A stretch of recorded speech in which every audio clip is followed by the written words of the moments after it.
Good Wednesday morning. So, yeah, we've got a powerful new moon coming up here. It's going to happen right in the actual fifth degree. It's right on the edge in the sidereal zodiac between the fourth degree and the fifth degree. It's right on the cross point. But I think what's so important about this is that Mercury is retrograde going into the eye of the sun. Now, astrologers call that combustion. You might say, well, what does it mean? Well, it's a really significant energy because the ancients called it Cassimi. That's one word that they called it. What it really means is in the eye of the sun.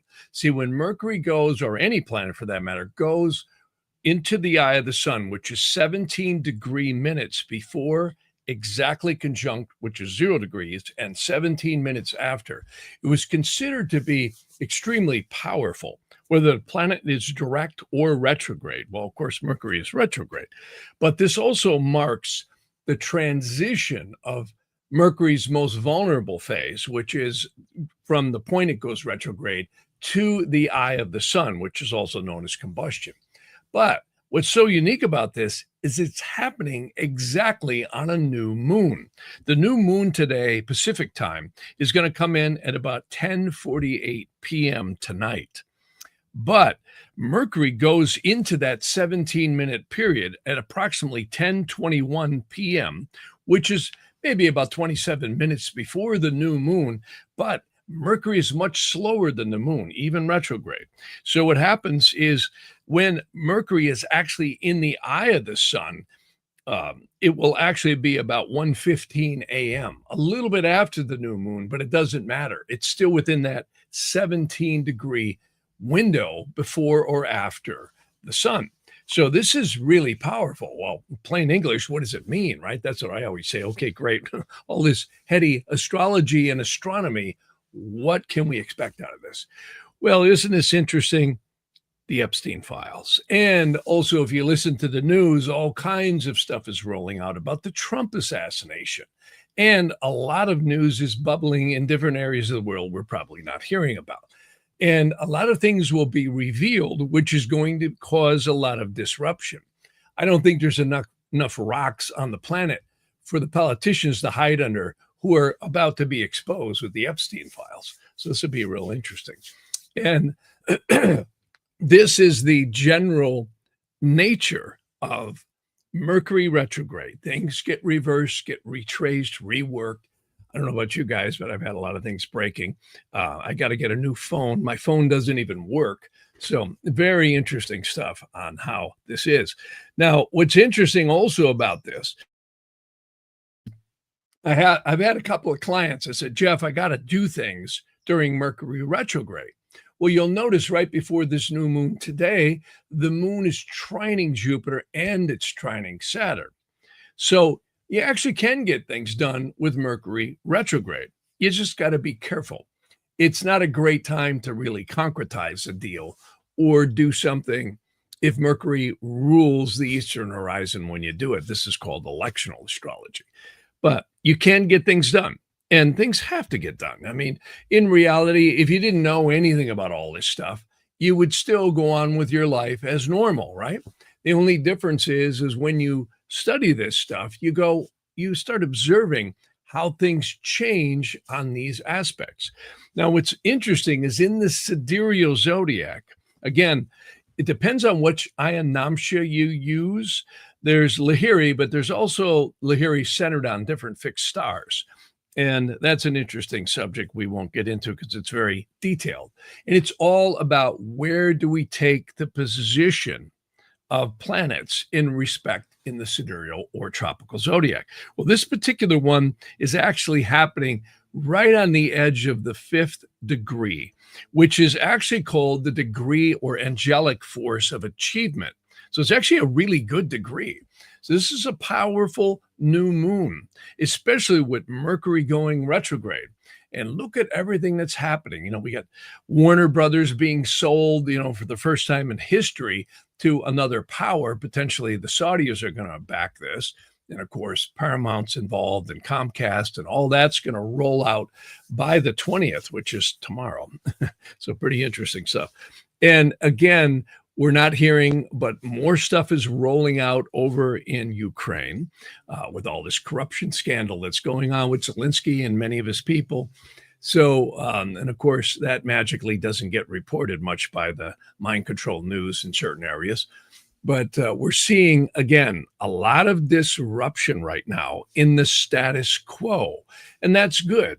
Like I say, if we didn't have change and disruption, we'd all turn into mushrooms, right? And we don't want to do that. So, very powerful new moon.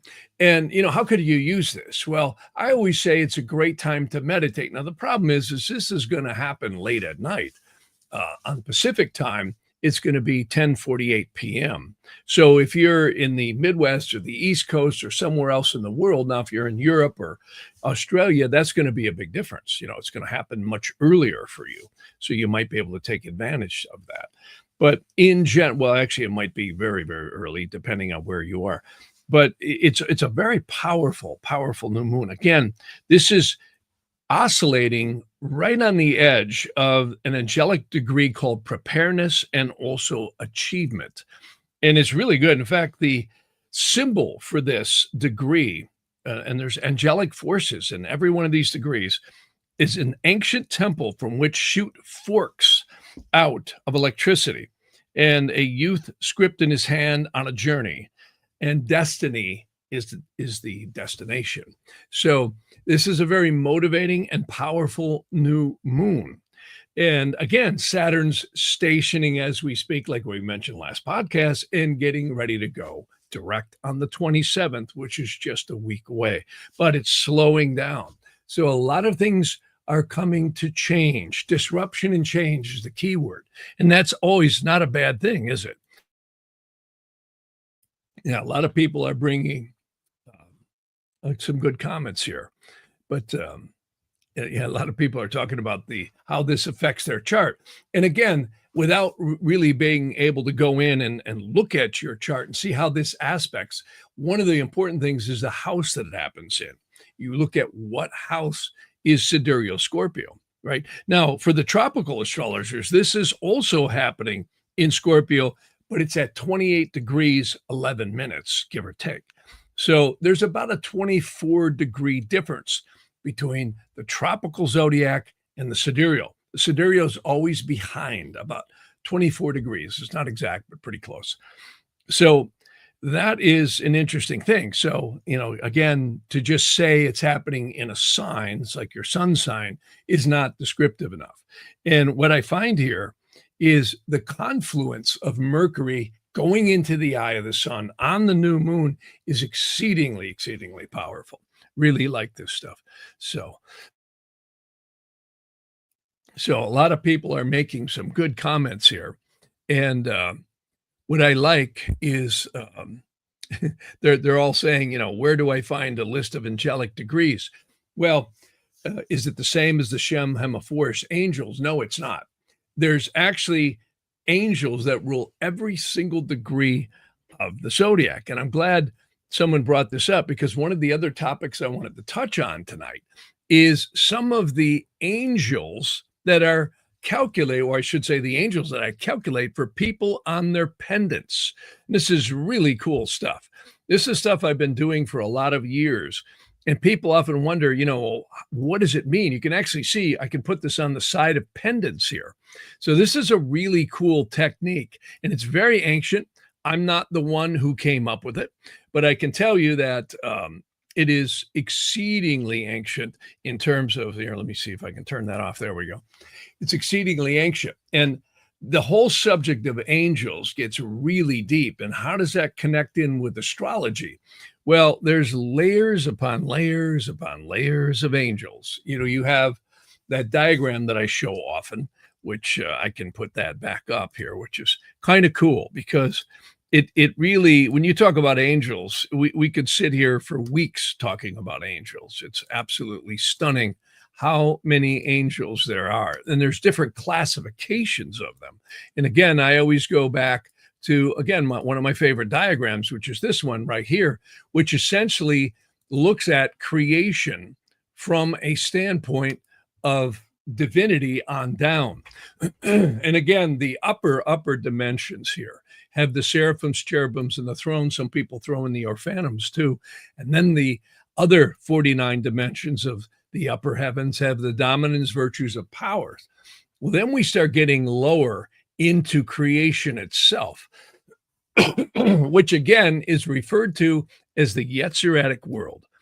Now, this is deep because there are many classifications of angels. And of course, many people have heard of the four archangels. You got Archangel Michael, which rules fire. You got also Archangel Raphael, which rules air. Archangel Gabriel, which rules water. And the last one is Uriel, which controls the air spirits. And this is deep stuff because, physicists run around and they say, well, everything's atomic and everything's, made up of molecules and atoms, which is true. But I think it's so much more than that. And that's where you get into angels. So the whole subject of angels gets really deep. We have in the Bible the 72 angels of the Shem Hemaphoresh, which is the 3 verses in Exodus. Isn't that interesting? Exodus also means escaping from Alcatraz, right? There's a lot more metaphors to that than we know. And some of the religions have not been too explicit in explaining them, which makes me question if they fully understand it in today's vernacular. So there's secrets upon secrets upon secrets in this stuff. And you take the Psalms, there's actually ciphers and codes in all of this stuff that can actually show what had happened in the various hierarchies, or what is happening in the various hierarchies. And I have a lot of text here that I could get into, but I won't because it's far too complex for a podcast this short. But here's what's interesting. When we talk about a person's guardian angel, they say we have many of them. But the main one that's depicted by astrology, and the one that I put on the pendants, and I'll go back here to show you, is actually, I should have stayed sharing, but that's okay, is the Eastern horizon. See, where all of us are born is going to be totally varied. The ascendant in astrology is called the Eastern horizon, at where a person is born, which is constantly changing throughout the day. In fact, whether you're a flat earther or a round earther doesn't matter. The Eastern horizon, which is what causes sunrise, noon, sunset, midnight, is a constant change, constant. So, and it also is altered by where you are on the globe. In other words, if you're north, south, east, west, and longitude and latitude, greatly affects this. Many of the ancients talked about the signs having short ascension, long ascension. So, in other words, they don't all rise at the same rate. And this is due to the obliquity of the ecliptic, meaning the angularity of the zodiacal belt. And if you're a round earther, that's the angularity of the earth. So I don't want to get into that whole subject. But what's interesting about all this is that we have a very interesting phenomenon, and that is spirit manifests on the Eastern horizon. And people, the skeptics always say, well, but what if two twins are born? Well, if you examine the Eastern horizon, it is actually moving quite quickly. If you break the degrees down into minutes and seconds, you'll find it's always moving. It's never stopped. So you will have variances in the degree on the Eastern horizon. If you have more than, 4 minutes is where every degree is on average rising. So not to get into all the heady math, but here's how these pendants are calculated. This is the 7 inner planets, which are counted in the sidereal zodiac from the Eastern horizon of a person's birth chart. And notice, if you look here, there's 1, 2, 3, 4, 5, 6, 7. And that's the 7 inner planets. And when I say 7 inner, that means from Saturn in. We don't use Neptune, Uranus, and Pluto, because those are what we call the transcendentals. What's interesting about this is you add the suffix of Aleph Lamed.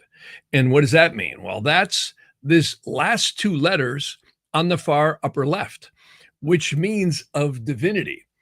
And here's where we go down the rabbit hole even a little deeper. If you calculate the planets in what we call the zodiacal progression, which means from Aries, Taurus, Gemini through, which is the proper way that the eastern horizon and the planets ascend, you will get the good angel.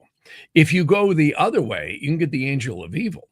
Now, it's kind of like Animal House, right? You got a good angel here and a bad angel there. Do it? No, don't. So it's kind of funny. But what's interesting about all of this is I never calculate the bad one. I've never had anybody ask me, and don't ask me because I'm not going to do it. But I can tell you, you can do it. And this gets even down the rabbit hole further. So not only can you do this for a person, but the ancients said at the happenings of anything, new moons, etc., you can actually calculate all the positions of the planets and get the angel or the office of that angel. And this ties into the biblical stuff. And they say in the Bible, wherever God's name is expressed, there will be the office.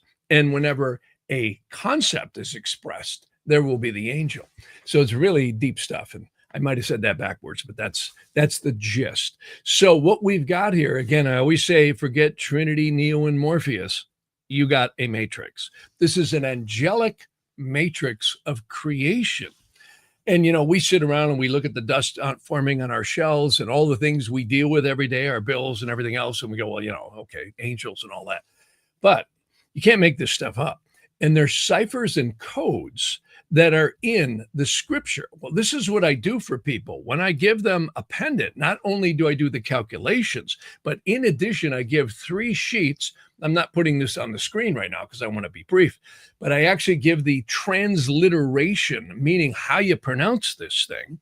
And moreover, I get into the correspondences, which show which potential tribe you were from in the ancient biblical scriptures. And there's even cities and places that the soul root might be attached to. So this is deep, deep, deep stuff. And again, I've been asked this question a lot. What is astrology?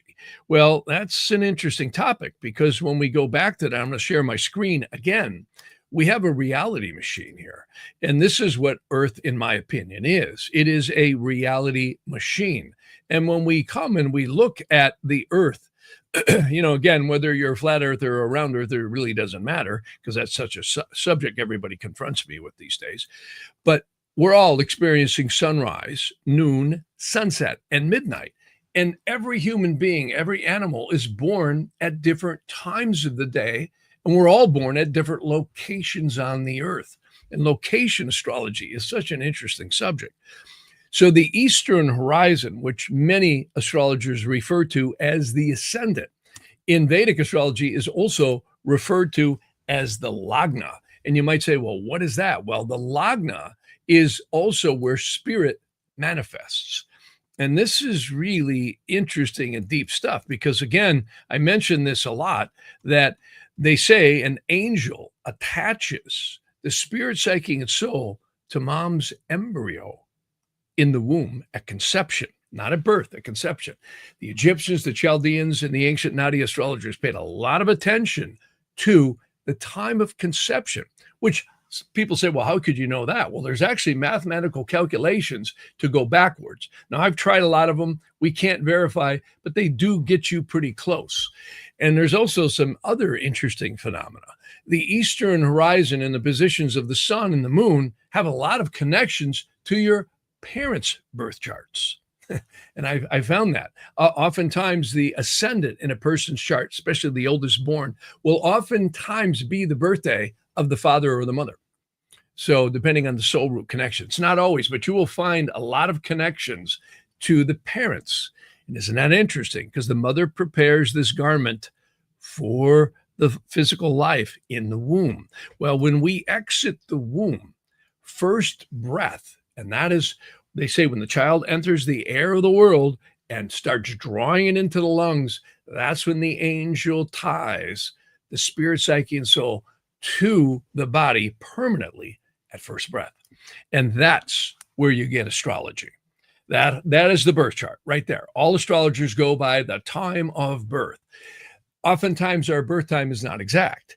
I mean, I've been in a delivery room and it was magical. I literally saw 2 lights come in and join my son. I did not see shapes. I did not see wings, but I literally saw 2 illuminations right when he cried. And boy, did I feel it. I mean, it just made the skin on the hair on my skin just raise. It was stunning. And it was magical too. I mean, most people who are in a delivery room, I think Ron Howard said it too. He says, what's your favorite thing in life? He says, delivery room. And I have to agree with him. It was magical. It was just like an angel was in the room. And I actually think one was. Well, they say that same angel come and gets us at death. And there's been a lot of movies and theories about this, but they say that same angel guides us through life. And isn't it interesting how we don't really have converse with that angel in a lower conscious sense? We have intuitions, we have hunches and all that stuff. And that, again, I've always mentioned the book, The Sacred Magic of Abramelin, or the Book of Abramelin, which talks about how to get in touch with that guardian angel. Really interesting stuff. Well, anyways, we could talk all day about angels, but I wanted to bring that up because I had a couple of clients actually have asked me about what is this, guardian angel thing? Well, again, we have to look at who are we? Our lower conscious mind gets formed. It's actually an attenuator. This lower portion down here is the lower conscious mind, which is really the steering wheel, the gas pedal, and the brakes to this physical world. And what's fascinating about this is it tends to block us from our upper spirit and our upper intuitive natures. And this is what many spiritual practices teach. And they also allow us to access these. And of course, you can call it meditation, you can call it astral travel, all of which is a part of it. And again, some of the books that I mentioned, like Esoteric Teachings, Esoteric Practices. And again, we've heard of the Monroe Institute. There's so many different, Edgar Cayce. There's many people out there who are into this stuff. And it's fascinating. But why I bring all this up is because we have hidden forces that guide us through this world. And it's interesting because we say, well, then why is there evil, right? Well, remember I said you can actually get the evil angel going the other way. And this gets into free will and consciousness, which is probably the most important thing in the universe, because I believe the whole universe was created out of thought from divinity. And what's interesting is notice your great texts. I don't care which ones you go to, Sermon on the Mount, Bhagavad Gita, the Upanishads, they all talk about one thing, consciousness. We have free will. And that's the thing that astrologers don't talk a lot about. And I love to talk about that. Why? Because we all have our, you could say, reasoning factor. Well, when we let that go down the sewer, this is when people get the law of attraction works in the negative way. You can get evil to come. I always think, how could someone, stalk someone and rob them? I just had someone last night tell me they had a person following them. And I just like, what kind of a psyche would you have to stalk someone and want to, take something from them or, rob them? I mean, that's some pretty negative stuff when you think about it. And then we hear about the child trafficking, the raping, and on and on. This is where the negative spirits actually can come in on a soul. That text that I had mentioned by Rabbi Fatea, which is called Minot Yehuda, talks about the possessions of people who get trapped down in the lower Yetziratic world of Earth and the Earth's sphere. And this is why consciousness is such an important thing. And this is why I do credit the religions. It talks about morality and everything else, right? So it's very, very good.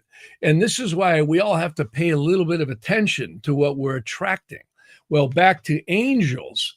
This angel doesn't seem to interfere. And there's a lot of interesting stuff in these texts, particularly this text called the Sharia Gilgam, which I mention an awful lot. This text actually mentions how, depending on the habits of a person, you will get certain spirits and angels to leave you, or you will attract certain ones, depending on the virtues or vices you portray. And this is very much in alignment with what many religions have talked about. So this guardian angel is more like a guide. And it's so fun to talk about this. And, there's so many of these things that I've done over the years. I mean, I do so many different designs. And by the way, with the holidays, I've gotten a lot of people asking, about gems and, gifts and so on and so forth. But I can do these very inexpensively on even pendants like that. The coolest thing is I give you a sheet that teaches you how to pronounce it, but most importantly, it shows you the correspondences in Genesis, Leviticus, Deuteronomy, Numbers. See, that's the Old Testament. Now, they call it the Torah in the old vernacular, but it's also known as the Tanakh with the 21 writings. And there's all kinds of connections to the soul that's inferred to in the biblical text and the Psalms. And the Psalms, they may be, some of these Psalms may be up to 3,000 to 4,000 years old. And there's encrypted inside of those angelic names. So this is complex stuff, but you have to remember there's the angels of creation. There's the archangels, there's the nature spirits beneath them. And then you have all these myriads of angels that are in the planets. You have archangels, you have spirits and intelligences underneath each planetary sphere, which is interesting because they can act positively or negatively. They're like multi-dimensional switches, portals, if you will. And they interact with the resonance upon the soul, and also there's some very mystical divine stuff that astrology shows. We call it karma, right? But isn't this interesting? Certain people have configurations in their birth charts that are quite interesting. And believe me, my jaw drops sometimes when I do these calculations, and I have text called gematria. Gematria is numerology that allows me to take the numerological summation of that archangel or guardian angel, you could say, of your birth chart. And what that does is that allows me to connect the dots in the biblical scriptures. And believe me, there's no one drawing breath, me included, who understands all this stuff. But you can't make this stuff up. And I see like certain souls will be from, when I do the guardian angel calculation on the pendant, they'll say, well, you're from such and such a tribe, or a descendant of the king of so-and-so, or this locality in some distant ancient place in the Middle East or somewhere. It's quite interesting. You can't make this stuff up. And you could never have a cohesive numerological correspondence like this if this wasn't so. And really interesting stuff. Here, I'll play you. This is another kind of a thing. I gotta unmute my microphone when I do this, but this is another thing I show. And you can see here, this is a number of different pendants. And I mean, I've done a lot of these, and I've never seen anyone's angel ever be the same. It couldn't. I mean, the combinations are infinite. You have 360 degrees, and then they all get ordered by their powers. Positive or negative in the birth chart. See, each planet will represent one of these letters. So it's quite a bit of work. It takes me a good couple of hours just to finish the calculations and cross-check them. And then also what I do is then I have to go to work and put the letters arranged on a pendant or a medallion, whatever the person wants. So it's a lot of cool stuff. And then you have to do this in the castings. So the castings have to have this etched in so that it's right in the casting. So it's a lot of really cool stuff. And a lot of people have asked me, geez, what is this guardian angel thing? And again, the word guardian angel is, again, kind of a broad term, because is this an angel that guides the soul?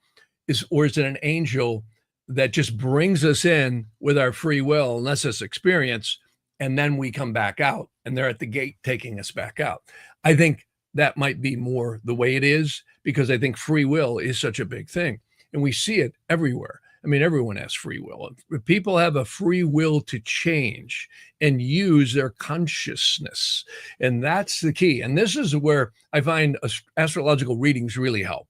Why? Because if a person has experienced whatever we're experiencing, we can all get it, right? We all get from health, we get financial, legal, you name it, is coming at us all, right? The earth is like, hooah, hooah, just kicks your butt sometimes. But other times we have smooth sailing. And it's interesting to note these phases, and they're complex because nobody's chart's ever going to be the same as anyone else. And we all react differently. But it helps us to understand when the crap storms are coming in, when they're going to peak, and when they're going to leave. Also, that helps us to understand taking advantage of good times. Again, it's not predicting the future, it's energy. It's just like physics. If you examine electricity, you can measure voltages and currents and everything else. And look at what electricity has brought us. Look around your house. We got electricity everywhere. You wouldn't be listening to this podcast if you didn't have electricity and all the stuff that goes on with electronics and satellites and everything else. So these are mysterious forces we can't see, but boy, we see the manifestation of them. See, that's the same thing with astrology. You don't see this. And the naysayers always, astrology is, work of the devil, it's crazy. Well, it's a force. And if you examine it, again, I'm a skeptic, and again, in the 70s, when my mother exposed me to this, I'm like, yeah. And then I'm like, well, wait a minute, you're right on, and she started pointing things out and I went, wow, this is really interesting stuff. So it's astronomy applied to life on Earth. And this is why, again, I always mention our founding forefathers, and again, Benjamin Franklin really put out the Farmer's Almanac. It started with Poor Richard's Almanac, which became the Farmer's Almanac. And there's some great articles that come out with the Farmer's Almanac. And of course, it's watered down now. It's not quite the same as regular astrology. But it's interesting how many of the Masonic and various different secret societies went underground with this stuff. And by the way, this information on how to calculate the guardian angel on the eastern horizon and all the planets from the birth chart is quite amazing. So you have angels that rule every single degree of the zodiac, but you also have the totality angel that is from the position of the planets when you drew first breath. That's the one I calculate. And again, you want to get into the subject of angels. We could be here for 3 weeks talking. And, I'm not an authority on this, and I've never met anybody who is. And, I had some really interesting experiences with religions of many different types. In Chicago, I was actually hired with my studio to go record all these different theologians and very interesting stuff. And out here, I've been exposed to many different sects of religions. And I have to say, the ones who really had this was the ancient rabbis, they call them the Hebrew Merkables. And, this is interesting because there's such a division here in all religions from different people who are Orthodox versus the mystics versus the occultists. And what's interesting about my observation of some of the most knowledgeable really knew divinity, God, whatever you want to say, was the source of it all. And, they were chastised by some of the orthodoxies, and I won't mention which ones they are in which religion, because I don't want to get into politics and religion here. But they knew this was a divine matrix of creation. So that's, a real brief overview of what I do when I do these pendants. And I use this one because it's nice to see. But we've been upgrading the way that we do this. We're now etching right into the castings, and then we use enamel that is very permanent. And I could show you so many in the future. I'll show you many different types of pendants that I've done, and it's a lot of fun. There's so many different ones that I've done, and we can do the etchings on the back of these too. The thing that I offer is untreated gems, and that is so, so important. Many people say to me, geez, I can get it so much cheaper. Well, you can, but so much stuff out there is lab grown, and so much stuff out there is treated, irradiated, or quote unquote enhanced. If you want to buy a beautiful gem, go buy lab grown gems. They look gorgeous. And the problem is they're very hard to determine, because if you put them under a refractometer, people will say, oh, look, it's natural. Well, no, it's not. Because a lab-grown gem, if you look at under a microscope, looks like little Chinese soldiers marching in a row. They're all like uniform. If you look at a natural gem formed in the earth, which is quite magical with the heating and cooling, you think about all the rare earth minerals as well. It's quite stunning what this earth produces. And that is done through heating and cooling and thousands and possibly millions of years of, this formation in the ground. And of course, we come along, dig them out and cut them up and, make gems out of them. But all your ancient uh, emperors and kings, they knew the efficacy of this. I mean, look at this. This is the breastplate of Aaron. And of course, you've got many, many different kings that would really favor rubies. Rubies are so expensive. And, from the east to the west, you name it. And today, I have so many business people and politicians and regular people who just want to enhance their energy. And, I was skeptical of gems too. And when I first put one on and held it, I went, wow, I can really feel this. And see, it has to be natural. And that's the key. And there's so much stuff out there that is not. And a friend of mine who passed away about 7 years ago, he's been in the business 45, 50 years. I still work with his wife. Amazing, because he was a specialist in treatment of gems. And he would be flown around to talk about how much they hit them with irradiation, with lasers, with oils. Oils don't hurt too much, but it's the heat that really damages it. They've been heat treating gems in India, the best I can tell, for hundreds of years. Why would they do this? Well, I'll tell you why. Because it darkens the color and enhances the look of it. It just takes out the inclusions. It just melts them together. If you look at it under a microscope, it looks like melted candle waxes. It just destroys the resonance. Many people will ask me, does the gem have power? And I say, no, I don't think the gem has power at all. Think of a tuning fork, resonance. See, this gets into acoustics and energy and resonance of consciousness, all this stuff. The whole universe is energy. So there's something magical in the gem that they say the archangels actually ruling the planets have something to do with forming these in the earth. And again, that's not my opinion. There's many texts that talk about this. And what's interesting is the gem has a resonance to the planetary vibration. So you're wearing like a tuning fork. And what's interesting about this is it's not readily apparent in the five senses. It's more something when you get in tune with your kind of what I call etheric double, you feel it. Like I can really feel it when I take them off after I've worn them for a long time. People expect, when they put them on, a bolt of lightning to hit them, or, a ticker tape parade to happen down in Pennsylvania. That doesn't work that way. It's a slow enhancement of the auric field. And it's quite interesting. On my website, I talk about this, where each gem in the Vedic planetary gemology, this is totally different than your birthstone. In fact, the jeweler industry has changed your birthstone a couple of times over the last 40 years. So that's your sun sign stuff. And remember, in Vedic astrology, you might not be the same sun sign as the birthstone you were told that you are. So the sidereal zodiac really, really seems to hit home when it comes to this, because it's the deeper layer affecting the soul. Not that the tropical isn't accurate too, but I find the Vedic astrology, the sidereal, is really accurate when it comes to what I call Vedic planetary gemology. So that's, a brief thing. And again, I always set these at good times, and notice the back is open and touches the skin, which is critical. So, and even the metal conducts. That's why silver and gold and platinum are very interesting metals.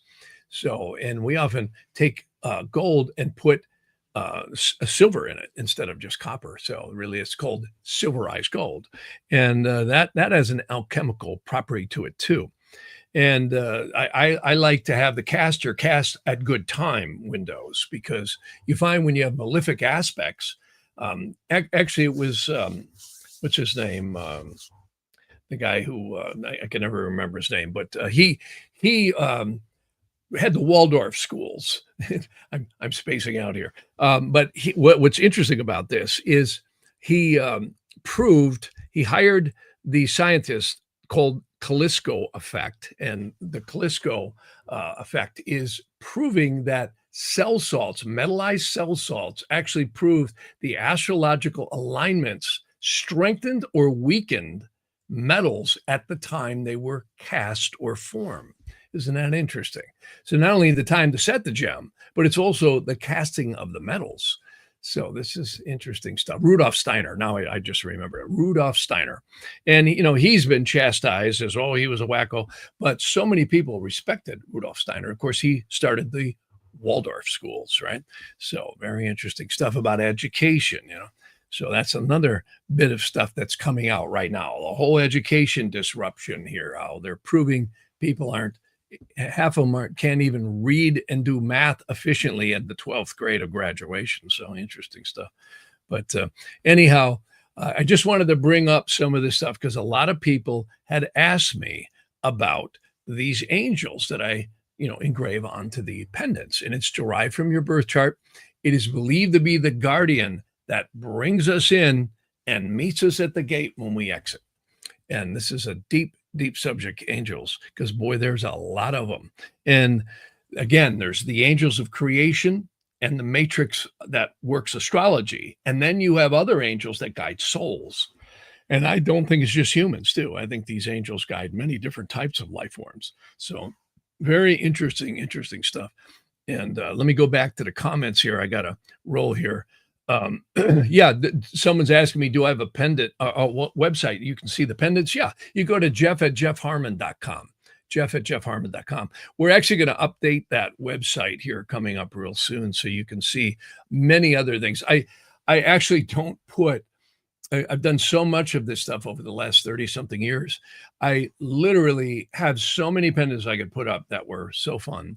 And yeah, somebody's corrected me here, Rudolf Steiner, right? So yeah, Steiner was an interesting guy. I mean, you look into many of these mystics and psychics, so fascinating, the things that had gone on, and really good stuff here. So anyways, someone's saying, take Glucola for memory. Now, I know I'm a little bit tired this morning. I didn't sleep well last night, but that's okay. I'm getting it all out here sooner or later. So, but anyhow, yeah, a lot of good comments here. Yeah, Waldorf School is about creativity and flow, right brain, while language and logistics are the left brain. So accurate there. And, this is an interesting thing. Can't mention Orange Man. I'll get hate mail. But isn't it interesting how skill sets right now in just doing, regular maintenance work and also repair work is becoming something in the future. The trades, if you will, is something that's going to be so important. And so many really skilled people. Again, I always say my first real job, I did carpentry work. And my boss, he was a drill sergeant in World War II. That'll give you an idea how discipline went on that job. And anyways, it was interesting. Like, he was not real educated, but he was such a great carpenter. I mean, you look at the architecture we see, the woodworking, the metalworking, the masonry work, and these people were geniuses. And if we go back into the Middle Ages, look at many of these cathedrals and temples, both in the West and in the East and other places, where they used all these mathematical Fibonacci equations and golden means and ratios. Pretty interesting stuff. So again, education is good. I'm not demeaning it, but common sense and innate human intelligence is really where it's at. And I know plenty of people with degrees who aren't working too much right now, and I know a lot of people with degrees who are. So it's all comes down to what we end up getting in our lives, which is an interesting stuff. So, anyways, a lot of great comments here. Thank you so much for everybody being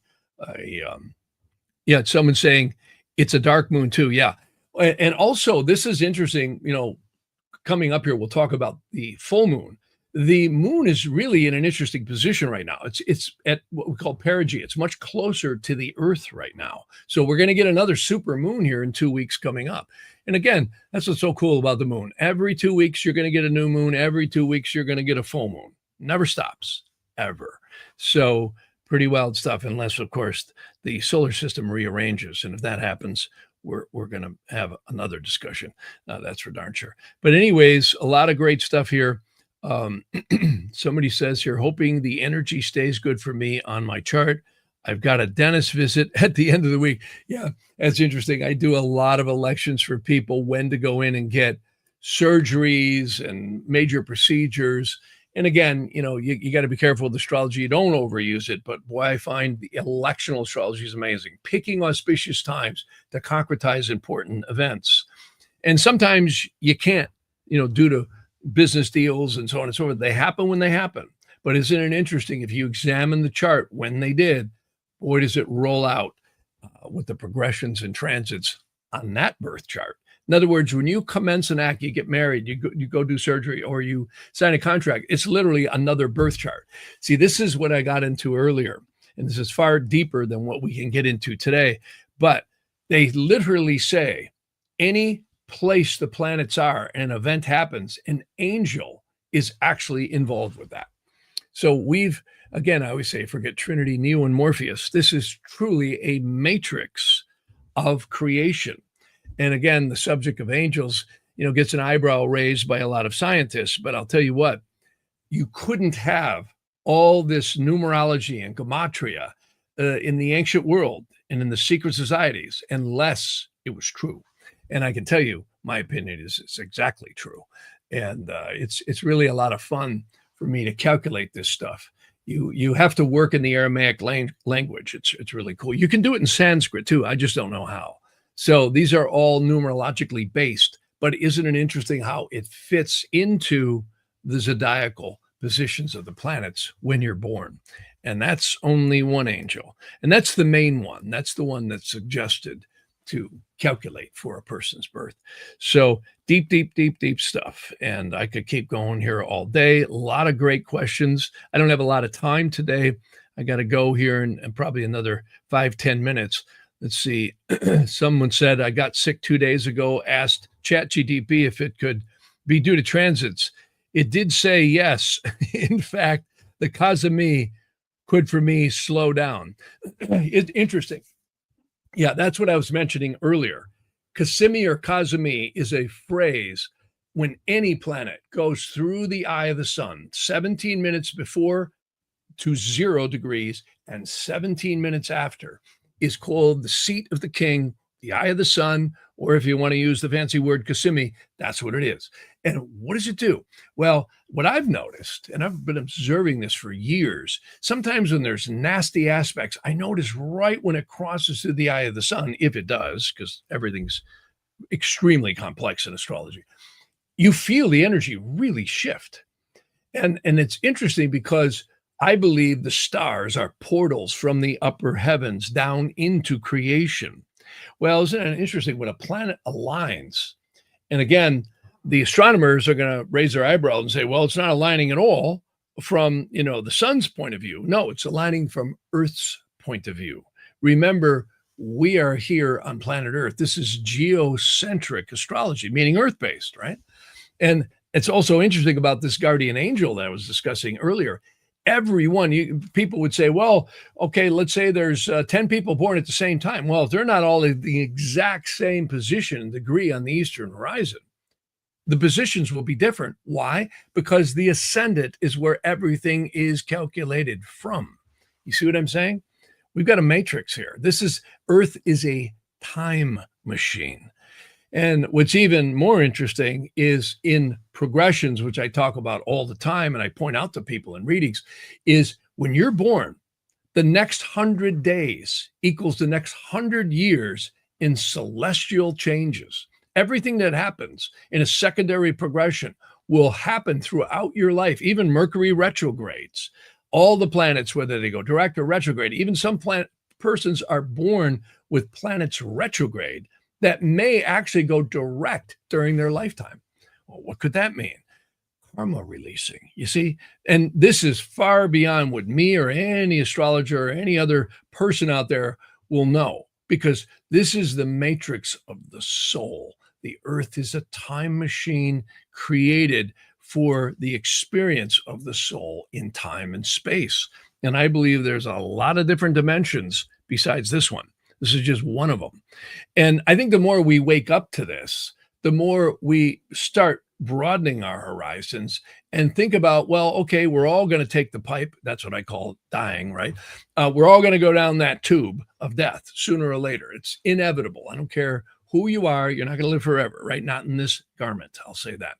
But what's interesting is the more we become aware of that, the more we start opening our minds instead of fear-based into possibility based. So it's very, very interesting stuff. And interesting stuff to look at. And I think the guardian angel on the pendants and the documents I give people are kind of an interesting way of looking at this time-space continuum in these garments called bodies. So with that, I got to run. And that was fun to talk about. And I'm glad that person asked me to do this today, because I thought, well, that's kind of cool. So someone says, wow, what a hypocrisy. I hope you feel better. Yeah, I got smacked in the face with a slow your butt down. It said ass down. I also had to forfeit 2 exams. I felt like an absolute something here. I couldn't read the rest of it.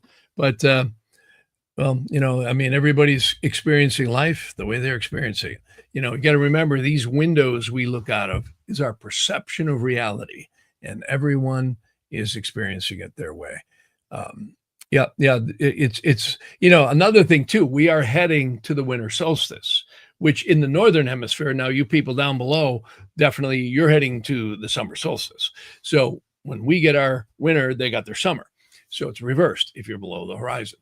Or I should say below the equator. So because a lot of people down under in South America, Australia, different places of Africa, where it's much different. Southeast Asia, where they're below the equator. And it's all reversed. Even the water goes backwards. So it's all a reality machine. We're all looking out of our opinions from what we, deduce in our free will. It's a very interesting thing. But yeah, the colds have literally, they start, this is why they call it flu season, right? And of course, as we go to the winter solstice, the energy gets much lower. And of course, the days get much shorter. See, there's your tropical zodiac again. And the tropical zodiac also has its virtues. So interesting stuff here. So anyways, the lot of comments here. I wish I could answer them all. The sphere above the earth, that is death, the guardian at the threshold. Yeah, that's one way of looking at it. You bet. And, we're all going to exit this body. There's no question about it. And I love that term. The mother makes a garment for your soul in the womb. And that's a pretty good, analogy here. So very fun stuff. And it's fun for me to look at these angelic correspondences in the numerology. See, and you have to add it up in the Aramaic. So it's very interesting, the numerology. You come up with a full number, and then that number corresponds to all these biblical connections. It's really, really cool stuff. Takes me quite a while to do it.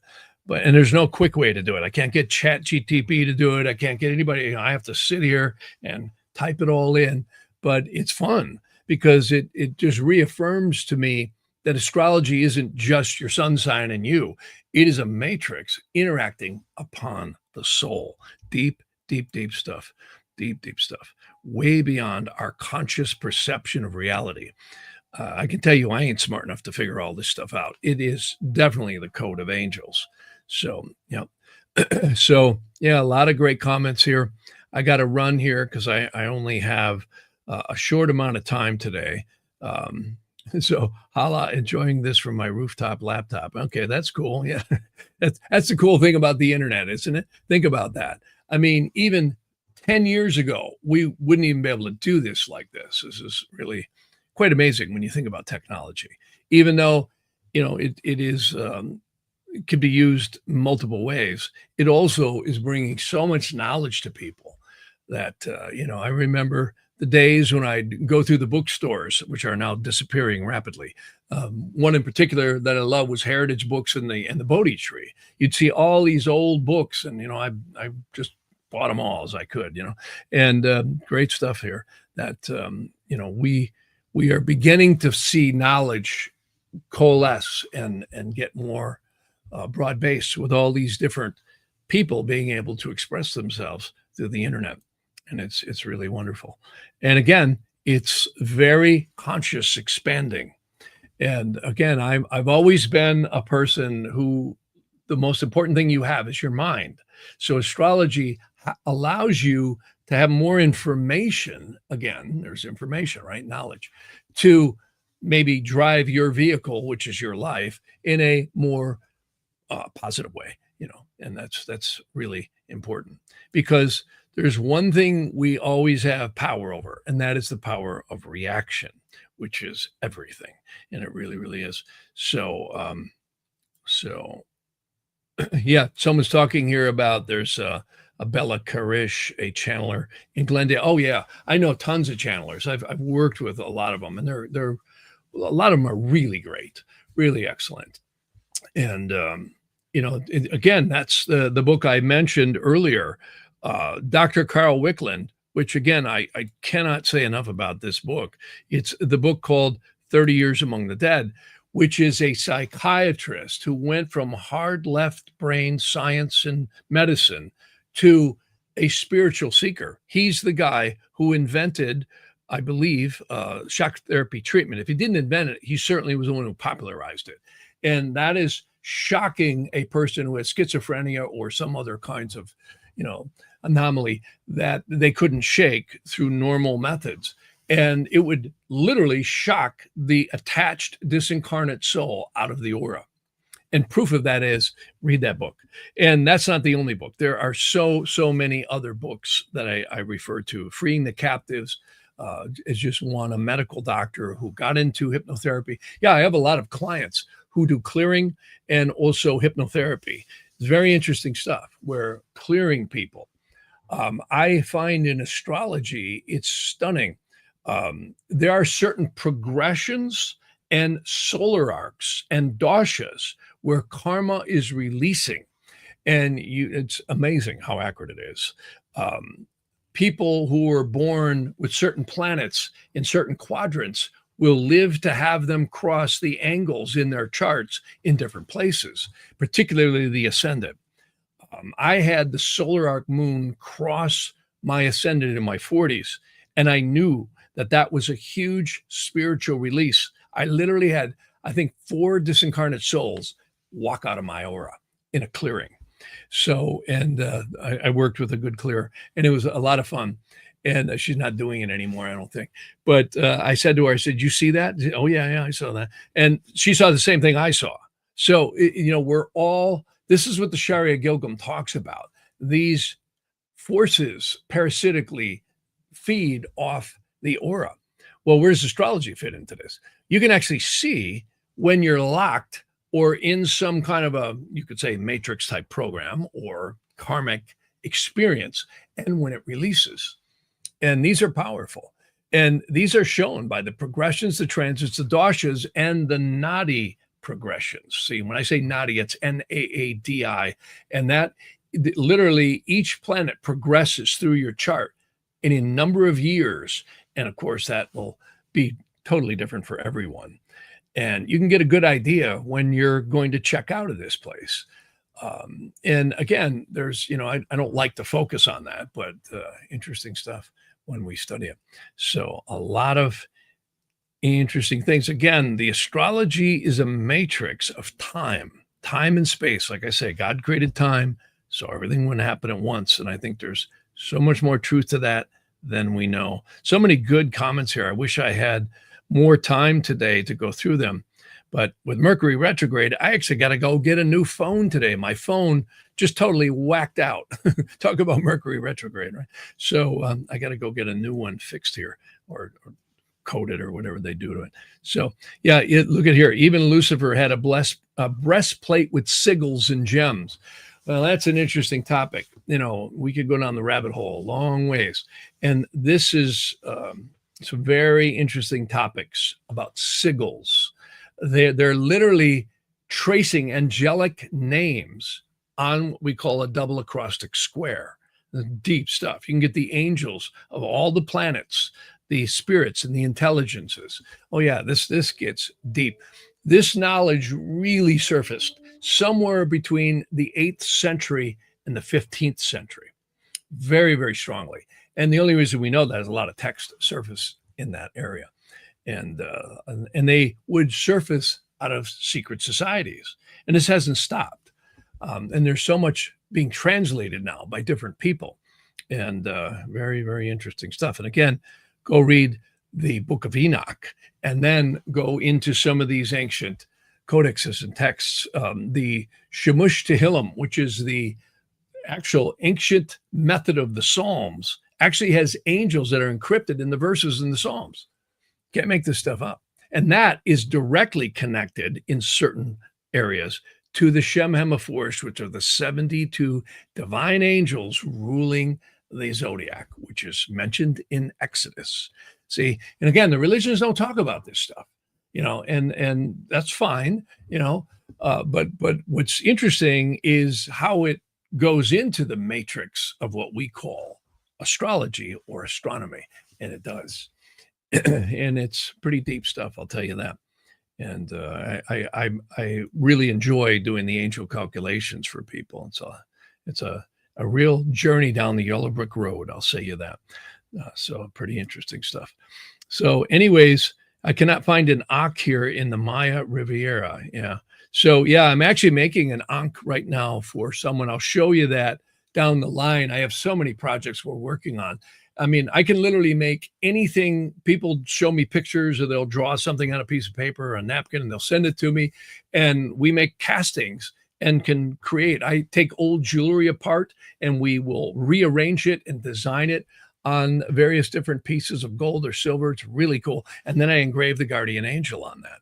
And then they get the sheet along with this. And there's a whole method that you charge the pendant after you're done. So it's really interesting stuff. A lot of interesting stuff. So someone's asking here, how do you order one of these pendants? Well, just email jeff@jeffharmon.com. I got to see your birth chart. And that tells me what gems are proper for you. See, there's certain gems you do want to wear, and there's certain gems you want to avoid. And I always focus on the always wear gems. And then there's certain gems that you're going to hit meaning doshas that you'll hit that are good for you to wear that gem during that time period. See, it's kind of like riding a horse. If you've ever ridden a horse or been in a bumpy vehicle, if you don't get, in the gate of it, you're going to get pounded to death. Well, that's kind of like how a gem works. When you have a certain dosha grasping the aura, they actually call the planets graha, which means seizer or grasper of the aura. So when you are in a certain time period, these energies are upon you.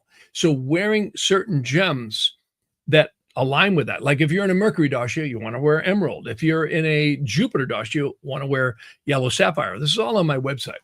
And this is why, and certain gems you can wear all your life. You can draw a last breath with them, so to speak, and very powerful. So yeah, you just email jeff@jeffharmon.com. And I can schedule something to where I can look at which gems are good for you. And then also talk about a pendant if you're interested. Yeah, that's really good. The big thing I provide is natural untreated gems as well. That is such a key. And I actually have a lab that I work with. We verify them. It's a really good lab. And we can also give appraisals too. And it's not very expensive and really well worth it. I tell people, put it on your homeowner's policy or your renter's insurance or whatever, because it's very hard for an insurance company to argue the value if you have a certification that it's not treated and real, and secondly, what the value is. Because the insurance companies will always have an adjuster come in, right? Trying to adjust it down to nothing. So, but that's what they do. So yeah, a lot of great comments here. Again, I wish I could stay longer. I'm a few minutes over here. I've got another appointment I got to get to. But yeah, someone saying the left brain dominates our society. And we could question, are we actually making progress as humans? Well, that's a really interesting thing. That's why I call this the soul cauldron. It's the area of free will. And, we're all, there's an old saying, consciousness raises funeral by funeral, right? And we get to come back and move up the ladder a little bit. But I kind of like it where we're in these bodies and we can gain a little consciousness while we're here, right? We're all capable of that. So very interesting stuff here. So yeah, people are talking about Uranus left or right brain and Mercury left brain. There's some truth to that. Yeah. Mercury is the logic. I find wearing emeralds really increase that. So really cool stuff. And I have gems of all different price ranges. Again, the partner that I have, she is so amazing because they supply jewelry stores. So I get to see all the schemy, scammy stuff that goes on, and I get to see the good stuff that goes on. So we actually get truly untreated, natural, out of the ground gems. And that's what you want because you got to watch it. The miners, a lot of people go to gem shows and they'll say to me, well, but I bought this at a gem show. And I'll look at it and it's heat treated. And why would they do that? Well, they do it right at the mine because it darkens the color, lessens the inclusion, and makes it look prettier. And again, the lab grown stuff, really prominent. In fact, there's a lot of celebrities out there right now promoting lab grown gems, and they're beautiful. If you like costume jewelry and you want to wear stuff that looks amazing and pretty inexpensive, go get the lab grown stuff. It's really good. If you're wearing it for energy, you might as well walk out on the porch and light your money on fire because it doesn't have any. And the little teeny tiny bit it does, I find it's fractional. It's just almost not there. So anyways, so yeah. Someone's mentioning here, is our South Node or K2 our past life? It's connected to it. They call the planet ruling the position K2's in the karmic control planet. And you have to look at the configurations, a lot of complex stuff to past lives.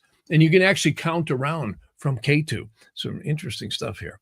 Yeah. And there's different theories. I've talked to a lot of different astrologers over the years, and there's different opinions on that, but they all will agree the nodes are the eclipse points. Like Shakespeare said, the world's a stage, and K2 might be the exit out of the theater. So there's a lot to that one. So anyways, someone said I did a fasting for the last 2 days. That's always good. Fasting is good. Makes your little Pac-Man cells eat up all the bad stuff, right? So interesting stuff here. So again, I got to run, but I really wish I could answer a lot of these great comments. And thank you for listening. And we'll see you this weekend. So until then, have a good new moon. And this is a time, again, remember, this is happening in the degree of both preparedness and achievement. So it's really powerful. This is a profound new moon. Good time to make stuff happen and think and set goals. That's really good. That's what the new moon is. When the sun and the moon join, that's always the crucible of creation. The sun is the seed, the moon is the crucible, and the earth is time and space manifestation. So until next time, we'll see you then. Thanks for watching.